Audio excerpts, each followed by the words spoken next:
First of all, that is that is true. I was joking when this position came along that this is going to be a job that nobody will ever be successful at, because obviously anti-Semitism is the oldest form of discrimination and hate that is still being practiced today. So this is a big job, and I'm honored to have it. It's a very good question, because when you look at the world, the United States and/or the world, there are so many hotbeds of anti-Semitism and delegitimization, and it's really hard to pick. I think that one of the main things that I'm going to be doing is actually college campuses, because that is a serious hotbed of anti-Semitism and hate against Israel. Every single day, there's a resolution, a BDS resolution that's coming up there to boycott Israel in various ways. And one of the things that is important for us to do is to tie these two things together. Delegitimizing the state of Israel's right to exist is anti-Semitic. Period. End of story. And this is my job. It's gonna be a big role, but I'm honored to have it. It certainly is a very big job. And as you've alluded to, Noa, alarming and dramatic resurgences in cases of anti-Semitism. Why is that right now in 2022? Well, it's not. This is a trend that's been going on for the past 20 years. So this language was actually originated in Durban in 2001, this language of branding Israel as an apartheid state. And one of the things that people fail to understand, that this is a concentrated effort, well-funded effort to delegitimize Israel's standing in the world in order to dismantle the country. So this is not some sweet Hasbara issue or some sort of people just don't understand. No, there's a lot of money being put behind trying to actually break down the foundation of the Jewish state. And this is what we need to do. We need to bring this out to the surface. We need to make sure that people are aware of this. And, I talk about this a lot in my speaking engagements, and I've been talking about this a lot. And Yair Lapid, Foreign Minister Lapid, knows very well what is going on. So we need to combat this, but we need to understand as a community that this is not happening by accident. This had happened by design. So we're dealing with an actual enemy here.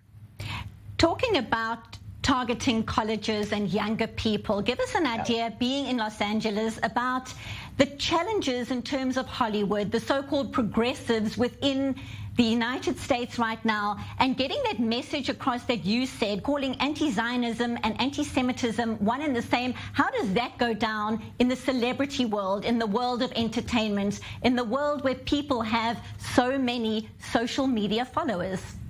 Well, the question is, how is it going down, publicly or privately? Because privately, I get a lot of people telling me I'm supportive of Israel. I love Israel. I don't understand why people hate Israel so much, but I'm unwilling to lend my voice and put it out there publicly. So, and I'm hearing this left, right, and center from people in Hollywood a lot.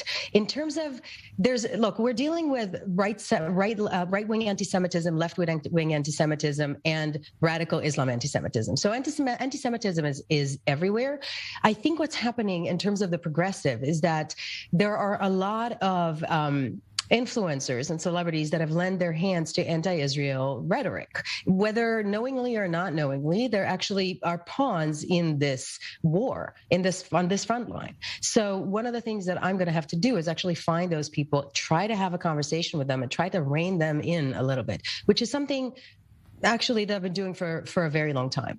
So there's a lot of behind the scene work that is being done with those celebrities. Some of them will not lend their voices publicly for any pro-Israel activism. But what we try to say to them is, if you don't say anything positive, at least don't say anything negative. Just let me give you the facts so you know what's going on, instead of just jumping in on whatever is sounding fashionable at the time, which unfortunately, anti-Israel rhetoric is what's cool in Hollywood at the moment, and we need to work against this. And if that is the case, when you do reach out and you try and recruit new partnerships and new audiences, as the foreign minister put it, what kind of response do you get initially when you make that first contact and say, let's talk about this, let's unpack what is really going on, let's look at the facts? Well, it's an interesting question, because obviously the position has only been out less than 72 hours. So it's still very fresh, and I have not reached out to people under this position yet. However, I have throughout the years had the opportunity to sit down with a lot of people and have this conversation over and over again. And very recently, I was introduced to a very successful Hollywood artist. And somebody approached me and asked me to sit down with him. And I sat down with him for about an hour and a half, almost 2 hours, and explained, like, took him down the history, everything that went down, explained to him anti-Semitism, explained how anti-Semitism and anti-Zionism are one and the same, as I say all the time. And by the end of that conversation, he was convinced. He's like, oh, that was really interesting. Thank you for the information. And at least we know that we have one person with hundreds of millions of followers that isn't going to be against us. And this is the kind of work that's being done here. That's being done, a lot of behind the scenes work, in addition to the public work that needs to be done. But these Hollywood voices, these celebrity voices are very problematic. They're very problematic because one Bella Hadid on one platform, right? Just on her Instagram, she has more than 4 times the amount of she has more followers than 4 times the amount of Jews in the world. So this is an incredibly powerful voice that people like her and other people have that we need to fight against. And again, numbers wise, we're not great. So, there's a lot of work to do. A lot of work to do. And as we said at the beginning of this interview, you certainly do have your work cut out for you. We wish you all the very best with that, as we say in this part of the world. B'hatzlacha, Noa Tishby, live from Los Angeles. We certainly appreciate you speaking to us on this day. Be well.